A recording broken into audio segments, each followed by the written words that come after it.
grandes genios e inventos de la humanidad. Alexander Fleming, Howard Florey, Ernest Boris Chain y la penicilina.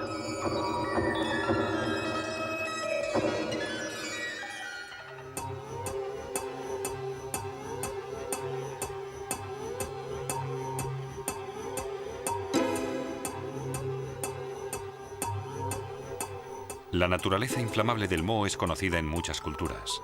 En la antigua China se utilizaban alimentos enmohecidos para curar quemaduras y heridas. Asimismo, a mediados del siglo XVII, el boticario real John Parkinson usaba moho para tratar heridas. De hecho, era un remedio casero. Hasta finales del siglo XIX, en muchas regiones inglesas aún se trataban las heridas con calumbre. En Europa, América, Asia y África, en todo el mundo, el moho sirve aún hoy para tratar inflamaciones e infecciones de heridas.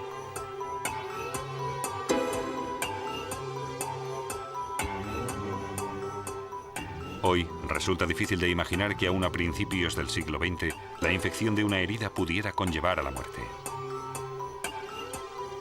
Durante muchos siglos, los seres humanos han muerto de simples infecciones.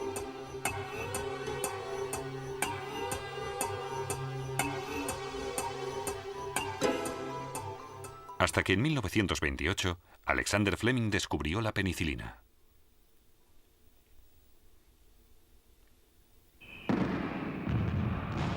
Primera Guerra Mundial.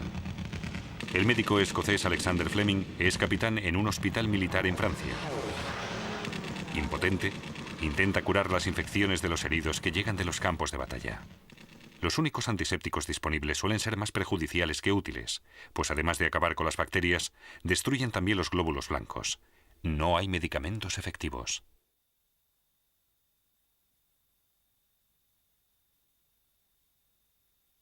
(1928) En el St. Mary Hospital de Londres, Fleming se dedica a la bacteriología. Durante el examen rutinario de unas cápsulas de Petri con cultivos bacteriológicos, observa una particularidad. Un esporo de hongo que había quedado por equivocación en la placa de cultivo había dado lugar a tejido fungoso, una impureza. Cualquier otro habría desechado la placa de cultivo por inservible, pero Fleming no. Porque alrededor del hongo habían comenzado a disolverse las colonias de bacterias. La conclusión de Fleming: los hongos parecen haber liberado una sustancia bactericida parecida a las lisocimas descubiertas por él mismo años antes. En esta ocasión, sin embargo, se trata de una sustancia más eficaz, pues destruye también los estafilococos, peligrosos agentes patógenos. Otros tipos de bacterias, en cambio, se multiplican sin problemas. Así que Fleming comienza a utilizar las soluciones de penicilina fundamentalmente como herramienta diagnóstica.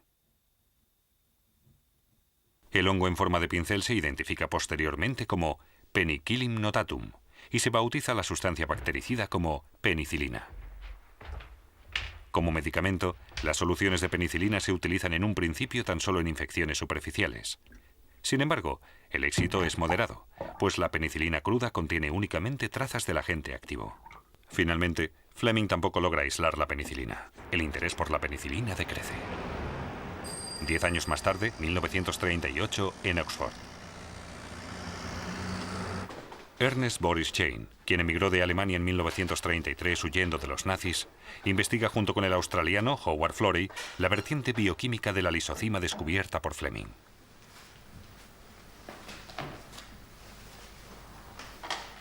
Al término de su trabajo, Florey convence a Chain para seguir estudiando sustancias antibacterianas. Así que Chain comienza a buscar un tema nuevo para sus investigaciones.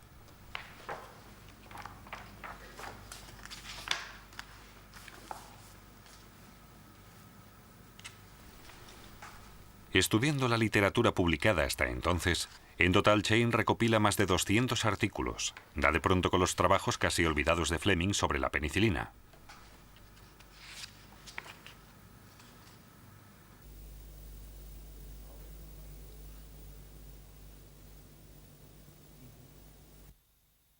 Chain y Florey quedan fascinados con la penicilina y las posibilidades que ésta parece ofrecer. Además, son conscientes de la necesidad de una sustancia bactericida como aquella. En 1938, todo apunta a una guerra inminente con la Alemania nacionalsocialista.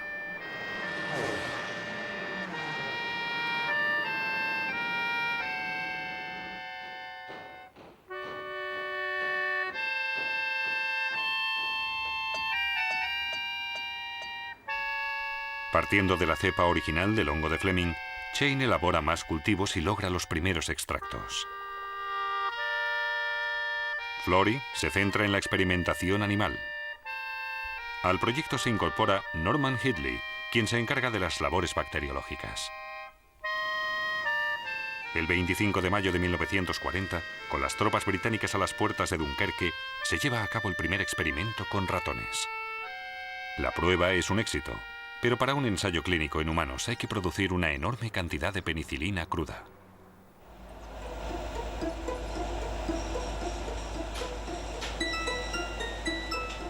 Por otra parte, hay que encontrar el modo de purificar la penicilina, el mismo problema que había hecho fracasar a Fleming.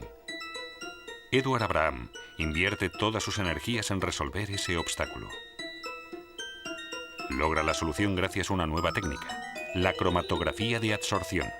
La solución de penicilina se filtra a través de unos tubos rellenados con una sustancia absorbente que separa la penicilina de las impurezas.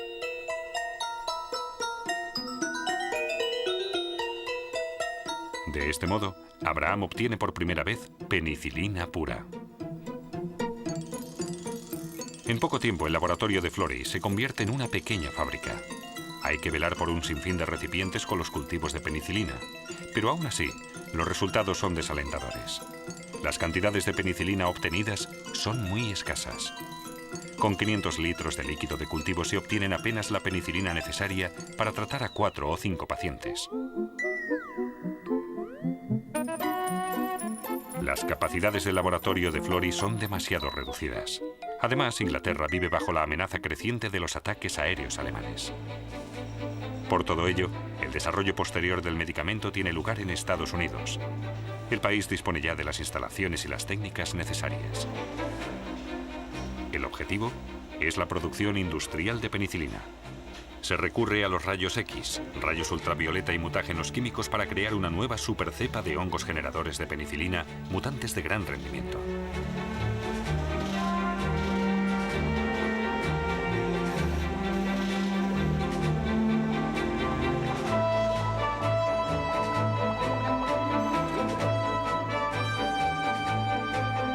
El proyecto para la producción de penicilina en masa gana importancia estratégica a medida que avanza la Segunda Guerra Mundial. En 1943 se encuentra en el segundo lugar en la lista de prioridades. El primer puesto lo ocupa el Proyecto Manhattan, que se encarga del desarrollo de la bomba atómica.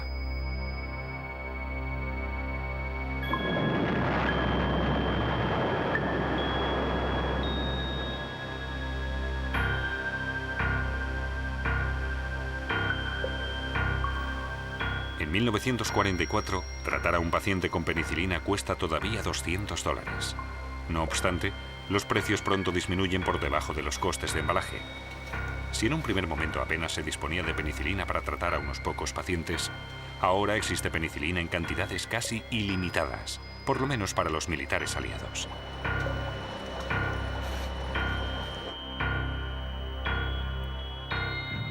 Cuando el día D los aliados desembarcan en la costa normanda, lo hacen protegidos de las temibles enfermedades del campo de batalla gracias a la penicilina.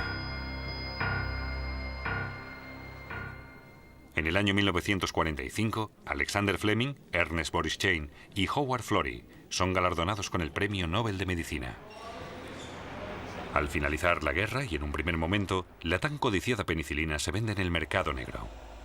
Sin embargo, y gracias a la producción industrial, pronto está al alcance de todos los ciudadanos, por lo menos en los países industrializados. La singularidad de la penicilina le viene dada por su mecanismo de acción. La penicilina impide la reticulación de las cadenas de mureína, las piedras de sillería de las membranas bacterianas. La división celular obliga a construir nuevas membranas. La penicilina daña las membranas celulares de las bacterias que se rasgan en los puntos flacos y provocan la explosión de las células. Otro grupo de medicamentos generados artificialmente, las sulfonamidas, se desarrollaron en Alemania en los años 30. La primera sulfonamida, el Prontosil, fue descubierto en 1932 por el químico alemán Gerhard Domag. Pero el tratamiento con sulfonamidas tenía graves efectos secundarios. La penicilina, en cambio, resultó ser tóxica tan solo con las bacterias e inocua con las células humanas. Aún así, progresivamente, aparecían más cepas de bacterias resistentes. Su arma de combate, la penicilinasa, una enzima que neutraliza el efecto de la penicilina.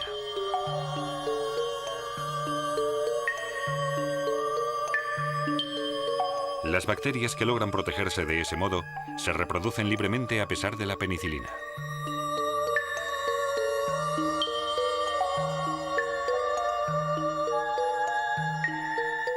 La penicilina se obtiene del moho para combatir las bacterias.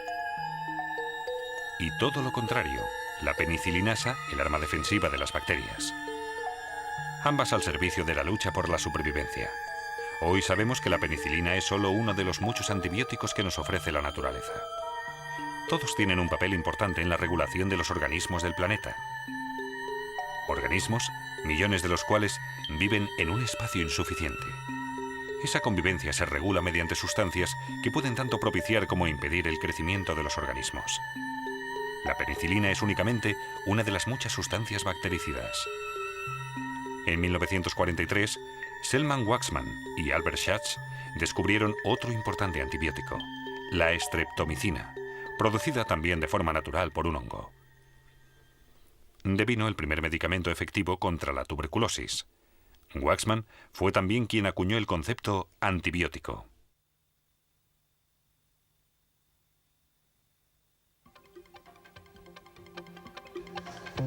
Desde la década de 1920, la esperanza de vida ha pasado de los 54 a los 75 años. Aproximadamente 10 de esos años de vida ganados se los debemos a los antibióticos. Y fue el descubrimiento de la penicilina lo que propició la búsqueda febril de nuevos antibióticos. En la actualidad se conocen más de 6.000 antibióticos. Muchos más están de camino. La mayoría, sin embargo, son demasiado tóxicos para su utilización médica. De hecho, solo un centenar de ellos se utilizan en la práctica médica. Muchos de los nuevos antibióticos se obtienen gracias a los numerosos programas de criba. Para encontrar nuevos antibióticos, se investiga la interacción de microorganismos con efecto bactericida con muestras procedentes de todos los países del mundo.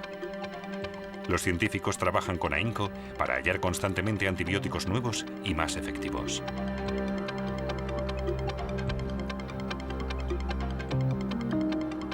Junto a la búsqueda de sustancias naturales, los químicos trabajan sin descanso en nuevas combinaciones sintéticas y semisintéticas para hacer frente a las nuevas cepas de bacterias resistentes que aparecen constantemente. En muchos casos se conoce el funcionamiento bioquímico de los antibióticos, de modo que se pueden probar nuevas combinaciones diseñadas para conseguir un efecto determinado. Aún hoy, medio siglo después de las primeras aplicaciones clínicas, la penicilina sigue siendo un remedio insustituible.